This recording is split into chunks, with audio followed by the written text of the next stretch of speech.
These are 10 of my very favorite fragrances in my entire collection.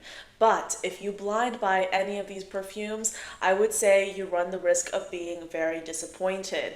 These are not blind buy safe fragrances, and I would say that goes for any fragrance in the beauty or in the fragrance scene. You don't really want to blind buy perfumes. A lot of people do succumb to it. It is very tempting to blind buy fragrances. I have certainly done it, but I would caution you against blind buying these perfumes. In fact, there are a lot of resources available online, from decants, samples. You can even go in store and smell some of these fragrances. In short, these are amazing perfumes, but they are not blind buy safe.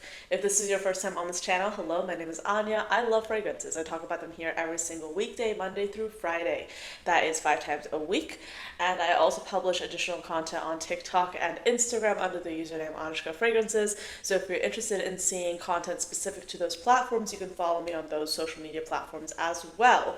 If you love fragrance history, I publish a podcast on this channel and on Spotify every Wednesday called The Fragrance Report. This podcast focuses on fragrance history, and I also like to pepper in some of my favorite fragrances that I love wearing throughout the week. So if you're ever interested in listening to a new podcast, you can check that podcast out. And finally, if you are someone who's trying to be a little bit more methodical when it comes to your fragrance purchases, if you want to be more careful with how much you're spending, if you want a better way to track what's already in your collection, I highly recommend you check out my fragrance collection log and expense tracker. It's a downloadable spreadsheet available in my Stan store. So with that being said, I have quite a few fragrances to talk about. There's going to be a range of affordable fragrances, niche, designer, and everything in between in this video. So let's get started in no particular order with this first fragrance by Room 1015. This is called Jasmine Freak, and it's one of the most hyped fragrances out there. It's a really beautiful perfume that has this nice peppery jasmine with mango and ginger, and there is a little bit of like a tropical edge to it, but at the end of the day it is a white floral. And that's the thing, I think a lot of people when they look at fragrances that have fruity notes and also have white florals, sometimes it's easy to assume that the fragrance will be a lot fruitier or will be a lot more gourmand than one might think. But in this particular case, the name says it all. This is a jasmine focused perfume, and even though it does have that delicious, succulent, juicy, peppery mango in there, this is primarily and predominantly a white floral fragrance. It's kind of like a peppery white floral as well, so you have to like those kinds of notes to appreciate this. This is definitely not blind buy safe. I would highly recommend you try this before actually buying it yourself, but I really do love it. So let's look at the notes. So this is a perfume with top notes of mango, sweet orange, blackcurrant, and black pepper, a mid of Egyptian jasmine, Indian tuberose, and ylang ylang, and then a base of musk and cashmere wood. This perfume is also available to buy on the Room 1015 website. I believe they do also sell samples as well as some variation in the bottle sizing. But you can also get samples of this scent at ScentSplit, Lucky Scent. There are so many different resources to really try this perfume before you buy it. But I absolutely love this fragrance. I love this fragrance. I've talked about it a great deal. This was sent to me in PR, but I really do think that Room 1015 is just one of those brands that do affordable niche fragrances really well. So full price, this is around $155 US for a 3.4 ounce bottle, which is comparable with a lot of designer brands. I think it's terrific value, but I caution you against blind buying any fragrance, especially hyped up fragrances like this one. And that goes for Wave Child as well from this line. I know that everyone really loves Wave Child. I'd still try that fragrance before you buy it. Same goes for Jasmine Freak. I love this brand, but definitely try it out first. So this next fragrance is one of my very favorite niche perfumes of all time. I adore this fragrance. I love this fragrance, but I kind of found out a semi-hard way that not everyone loves this fragrance, and I'm going to talk about why. This is Reinvented Epiphany. I adore this fragrance. This is the perfume that made me fall in love with incense. It has incense, a bit of pepperiness to it. There's rose, there's some soft spiciness. It's so incredibly beautiful. This is what niche perfumery is all about in my book. It is smooth, it's decadent, it's lovely, And it's just one of those perfumes that will work for any occasion. It's a very refined fragrance. This, quite frankly, is the kind of perfume you wear when you're going to a gala, when you're going to put on a suit, when you're going to a really nice place where you want to make an excellent impression. This is that fragrance for me. If I had to really cut my fragrance wardrobe down into probably 5 scents, this would definitely be one of those 5. That's how much I love this. But the incense note here is something that is, I found to be a bit polarizing. Not everyone loves the kind of woody incense in this particular fragrance. And I have learned to understand that because the last time I went to a Reinvented event, this was in New York, I sprayed this on another girl. I was like, wait, this is amazing. You're gonna love this. It's amazing. I sprayed it on her and she smelled it and she's like, I don't like this because I don't like incense. And I was like, I was so like, I wasn't embarrassed, but I was so disappointed in myself. I'm like, why did I spray it on her? I should have just sprayed it on myself and like had her smell it, because this is a very potent perfume. And if you are sensitive to like certain notes like pepper, incense, you might not love this. I for one love this. But you might not love this if you're sensitive to certain notes, and this is definitely one of those fragrances that is quite potent. It's a very smooth, delicious, elegant perfume, but it is quite potent, and you definitely need to try it. I believe this is available at Scent Split to sample. Okay, so this has top notes of saffron, lime, and bergamot, a mid of orris root, black pepper, kananga, cardamom, rose, and then a base of incense, cedar, musk, birch patchouli, benzoin, and licorice. So there's a lot going on in this fragrance, but like I said, in my mind, it's a very smooth, well-blended perfume. The lime is actually quite apparent, especially when you first spray this fragrance, but something that will also be quite apparent is the fact that there is quite a lot of incense in here, and you have to be okay with incense, which is why I definitely recommend trying this before you actually buy it, because even though it's one of my favorite fragrances of all time, I wouldn't recommend anyone blind buy this. Try it first for sure. But this is Epiphany by Reinvented. So this next perfume is another love for me. In fact, yes, with all these fragrances, I love them. I think they're amazing. I think they're quite special. This perfume is certainly no exception. This is Ariel Shashana's Tuesday. Now, Tuesday is an interesting fragrance because to me, it smells very spa-like. It has like this like nice calming green tea note to me. It's really, really quite lovely. But I do think that to a lot of people, this could lean a little bit too green, which is why I definitely recommend trying this out before you actually make the commitment to purchase this. I can easily see this being a polarizing fragrance because it is quite a strong perfume. It has a very dominant green accord to it, so that's why I caution you against blind buying it, because I feel like this could be a polarizing fragrance. Even though I personally love it, I've had other people try it and they love it as well, but there's some signs in this fragrance that I feel would not be palatable for everyone, and that is totally fine. But this perfume is like that green, fresh, spicy, aromatic fragrance with notes of mint, guava, basil, green tea, jasmine tea, ginger, eucalyptus, vetiver, and coconut water. It's lovely. I love it very much. It's beautiful. Yeah, it's amazing. And it's interesting because ever since the weather has changed, I feel like the guava is a little bit more apparent in this fragrance, but the dominant note here in my mind, or one of the dominant notes, is certainly this kind of like dried mint tea. It's beautiful. So Ariel Shashana Tuesday. Next up, I have 3 fragrances by a brand that is very affordable, and quite frankly, a lot of people, I think, would be okay with blind buying these fragrances because they do happen to be quite affordable. But I would definitely say, even though I love these fragrances and I love the brand, these are 3 fragrances that I can easily see being super polarizing, and I want to kind of explain why.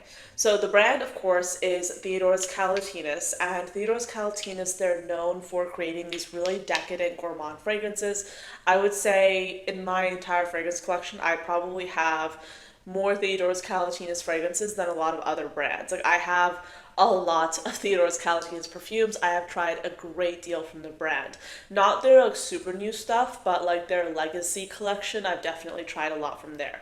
So I have these 3 fragrances, and I can tell you as a Theodores Calatinis fan, these are 3 fragrances that I would say are probably some of the more polarizing Theodores Calatinis perfumes. And when you look at the names, you might not expect that because these names seem pretty people pleasing, but they're not exactly. So I'm going to get into it. So of course, first we have vanilla, then we have pear gelato, and then we have lemon tart. So Theodores Calatinis, they do their gourmands in this kind of like unique, full-bodied, very like intense way. So, for example, with their vanilla fragrance, there is a very prominent note of patchouli in here, and it's an earthy patchouli. To some people, they smell this fragrance and they smell like this like vanilla frosting, and I can definitely smell that. And I also kind of like get this cake-like accord, but in the base of this fragrance, you can definitely discern this very like earthy patchouli note. And that is why this is not a blind buy safe fragrance in my mind. Even though it says vanilla, it's not just vanilla, there's a lot more going on here. So this perfume has notes of caramel, vanilla, and patchouli. So it sounds, again, very straightforward, but the patchouli here is quite earthy, and it is a more prominent patchouli. Caramel, I don't really get as much, but yeah. Vanilla by Theodores Calatinis. Do not blind buy it. Definitely try before you buy. And then I also have Pear Gelato. Now, Pear Gelato is one of those fragrances that has like the Theodores Calatinis DNA, meaning it has like this kind of vanilla DNA which runs through a lot of their fragrances, which again kind of starts with their original vanilla perfume. But Pear Gelato has a bit of that vanilla DNA, but it has like that waffle cone, it has the pear. What else does it have? It has milk, sugar. So there's a lot going on here, but it's definitely like, it's a perfume that has the DNA of the house, which is like that vanilla, kind of like earthy vanilla embedded in the fragrance. So Pear Gelato. And then we have Lemon Tart, which is one of my very favorite fragrances of all time. This is a fantastic lemon tart perfume, and you can see how much I love it by the dent in this fragrance. This fragrance is very loved. I adore this perfume, but I can see a lot of people not liking this, not necessarily because there's like that earthy vanilla in here. I don't get like that earthy vanilla as much, but because when this fragrance is named Lemon Tart, I feel like a lot of people just think of the lemon custard and that's it. This fragrance has all the elements of a lemon tart. It has like that buttery, flaky crust. It has the lemon zest. It has the custard, yes, but it also has a little tonic accord. So there's a lot going on in this fragrance. It's a very full-bodied gourmand, but because of that, I'm really drawn to this perfume because whenever I smell lemon fragrances that just focus on that lemon custard, I get a little bit bored. This, to me, is a lot more interesting and complex and intriguing. So I really do love Lemon Tart. This is one of their original fragrances. It came out in 2023 and it has notes of lemon zest, lemon, vanilla, whipped cream, butter, sugar, and tartan, and I adore it. I've worn it for years. I really, really love it. But I think a lot of people have kind of like polarizing thoughts about it because of like that kind of flaky crust note. I love it. I know a lot of people have other opinions, so that's why I would definitely suggest not blind buying it, just testing it out before you actually get it. This next one breaks my heart because I love this perfume so much, but I can see it being such a polarizing scent because you really have to like your white florals to like this, and I love white florals, especially when they're done in like a very unique way, and I feel like I've hyped this fragrance up kind of because this perfume really was a fragrance that to me got a lot of compliments, and it is a perfume that is quite decadent and beautiful, but I have to remember not everyone likes white florals. So when I talk about the gourmand notes in this particular fragrance, I want you to keep in mind that there is a very heavy presence of white floral notes in this perfume. I'm of course talking about Une Nuit Magnetique by the different company. So this has notes of Blueberry, ginger, and bergamot at the top, a mid of prune, jasmine, and tuberose, as well as rose, and then a base of benzoin, patchouli, amber, woody notes, and musk. This perfume smells to me like a super realistic kind of blueberry jam with some ginger, but there's also like this like bed of like sweet white florals. So if you like fragrances like Alien by Mugler, if you love the way they do the ginger, not the ginger, if you love the way they do the jasmine in that perfume, that like kind of ambery, almost indolic but not really, jasmine note, you will like this because this is done in like a slightly different way because you have the ginger and you have the blueberry, but you kind of have to like those kinds of fragrances to appreciate this. This is not just blueberry, it's not just ginger, it's also white florals. And I love that, but you have to understand that before buying this perfume, which is why I definitely recommend trying this before you buy it. The brand does have samples available. It's a beautiful perfume. I absolutely love it and I do get compliments on it, but please, please, please, please do not blind buy it. The next fragrance is Infinitude by Chabaud, and I would say don't blind buy anything from this brand because they have an excellent sample program where you can basically get samples for free. You just have to pay for shipping, and if you want to get something a little bit more substantial, they actually do have a pretty good discovery set where you can get essentially like a customizable three-piece set, and you only really have to pay $90. So that's how I first started to get to know the brand.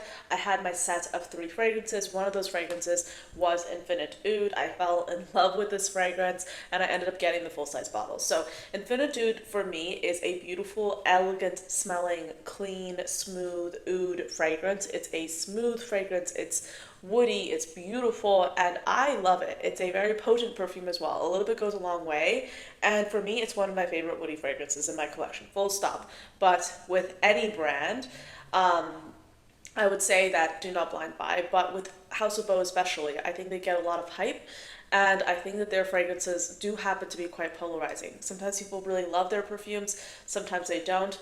I've tried Chabaud and I tend to really love all their fragrances, but I definitely recommend trying before you buy, especially since their prices can run a little bit higher than a lot of other brands. I would say full price, this bottle is around $175, which is a little bit more expensive. I would not blind buy this. And then you can get the larger size, but that's like upwards of like $300+ full price. So they do run sales every now and then. They have discounts available, but not very often or not all the time. Sometimes they have like a 10% discount if you like join their mailing list, 10 or 15%.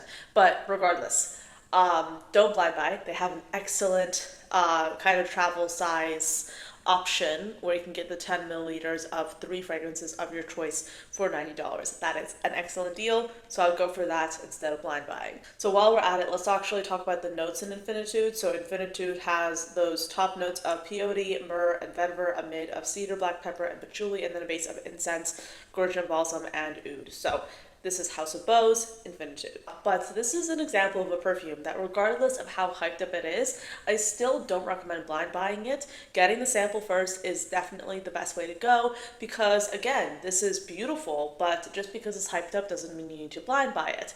And that is Une Nuit Nomade's Estrella de la Mañana. Actually, this is probably one of the easiest fragrances to think of blind buying because it's a chocolatey perfume. It has like this kind of vanilla chocolate accord to it. It's lightly spiced. It's really, really beautiful. I really love this scent. It also has like this like leathery undertone, which I find absolutely addictive. But with any kind of fragrance, especially a fragrance that has really popular notes like vanilla and chocolate, I think it's so important to try it actually before you buy it. And this is certainly no exception, even though you guys know how much I love Une Nuit Nomade and how much I love this fragrance. This is one of my favorite fragrances from them. I still wouldn't blind buy it. I still encourage you to try it at first. I think that full price, this larger bottle runs around $300. So that is a lot of money. So I definitely don't want you to blind buy this fragrance and smell it and be like, oh, it's a chocolate perfume, and like then feel defeated that you got the full size bottle.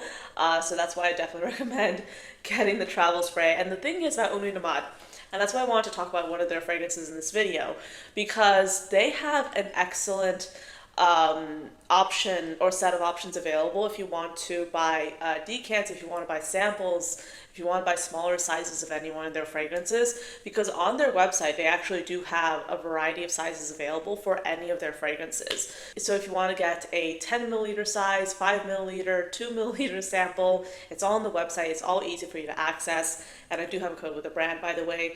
I have a code with several of these brands, but Une Nuit Nomade is definitely no exception. I love this fragrance, but just because I love it and it gets a lot of hype doesn't mean you should go blindly buy it just because.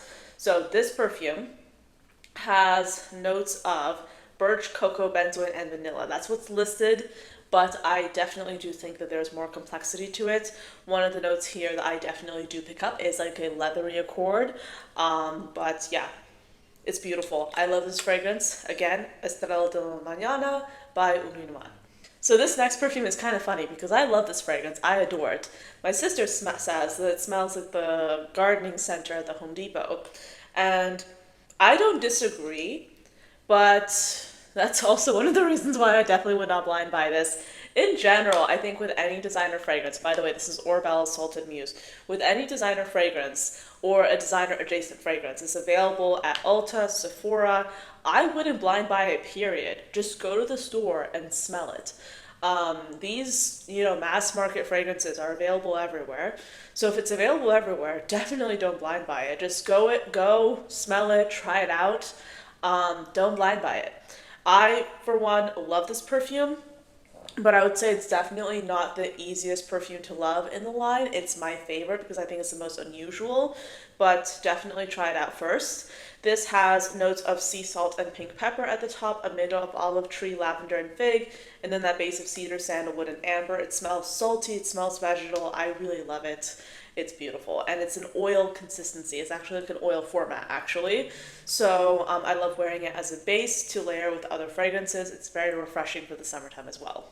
This next perfume is kind of funny because I mentioned it in a video, and I saw a comment of someone saying, why would I ever want to smell like latex?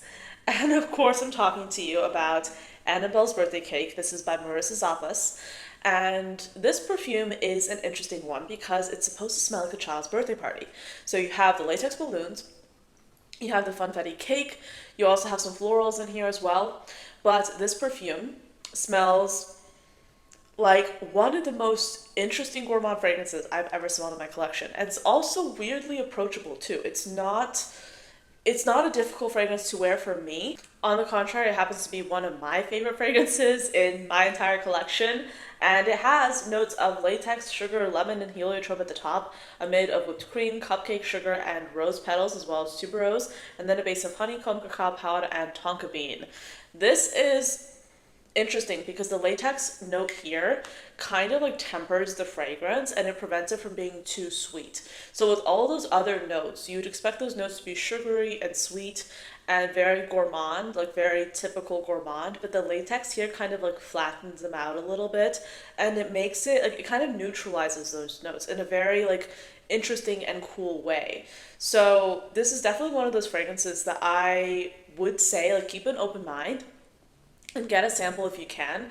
Obviously don't blind buy it, but I love this perfume. I think I went through like 3 samples. Like this was one of those fragrances that I first tried before I even could conceptualize buying a niche fragrance, and I'm so happy to have it because it's truly stunning. So this is Annabelle's Birthday Cake by Marissa Zappas. I absolutely love this fragrance, but definitely try this before you buy it. Alright, so these are all the fragrances I have to mention today. 10 excellent perfumes that are not blind buy safe. Do not blind buy these. Definitely try them out before you actually purchase them. But let me know, what are the not blind buy safe fragrances in your collection? What are the fragrances that are a little bit out of the ordinary, out of the box? What are the perfumes in your collection that you love, but you really do think that people need to try first before committing to? I'm curious to hear your thoughts down below. As always, thank you for watching until the end of the video, and I'll see you next time. Bye.